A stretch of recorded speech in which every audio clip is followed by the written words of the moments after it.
Oke, kali ini saya akan memberikan tips bagaimana kalau kita sudah tanggung atau kagum ya karena satu dan hal kita di dalam pesta atau kumpul-kumpul mungkin terpaksa harus makan karbo yang banyak gitu ya, atau memakan karbo. Nah, siasatnya adalah ketika kita makan karbo yang harus dilakukan adalah perlu bergerak lebih banyak. Jadi jangan duduk terus diam terus. Jadi apabila setelah konsumsi karbo sebaiknya tetap aktif. Mengapa?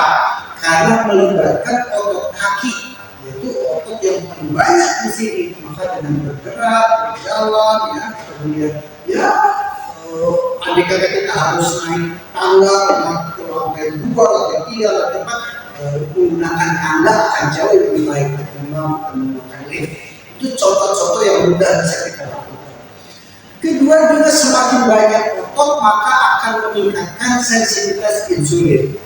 Jadi Bapak Ibu semua perlu sadari bahwa setelah makan karbo bukan artinya tidak boleh, setelah batasi tetap kita harus imbangi dengan gerak yang lebih banyak. Jadi siasatnya adalah bagaimana kita bergerak dengan banyak selama. Kalau satu, jalan kaki, ya, non exercise activity thermogenesis itu lakukan 15 menit setelah makan karbo.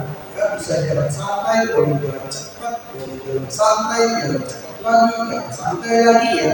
Itu 3 menit, 5 kali saja sudah 15 menit. Ya.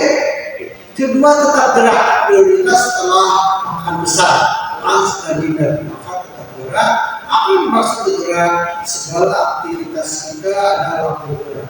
Naik tangga, misalkan kita nggak usah menggunakan lift, atau ada sesuatu yang perlu kita lakukan sendiri, tidak perlu menyuruh orang lain. Ya.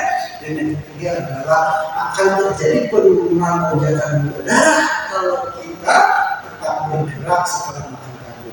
Jadi setelah makan kisaran 20% apabila dibandingkan tidak bergerak.